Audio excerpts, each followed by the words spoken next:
يكون عندك واحد السقيف تسترتحت منه، راه واحد لو لوكس اللي كنساوه بزاف المرات.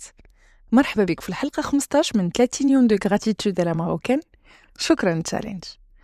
انا اليوم بغيت نقول شكرا عندي دويرة ساتراني، حقاش كنساو وما كنقدروش نغياليزيو ان لو في تتنعس مرتاح في دارك راه احسن نعمة يمكن ليها تكون عندك.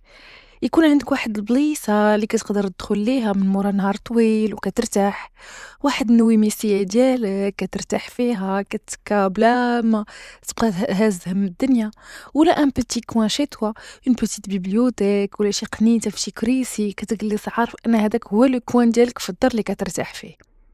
الحمد لله على كل ليلة كنعسو في دارنا مستورين بوغ لا سيكوريتي، وداك السقيف اللي عطانا الله وداك لو كونفور اللي قادين عليه، وداك الاحساس انك انت في دارك ولا دار والديك ولا دار اختك ولا دار جداتك، المهم واحد السقيف اللي كتحس بيه انه ديالك.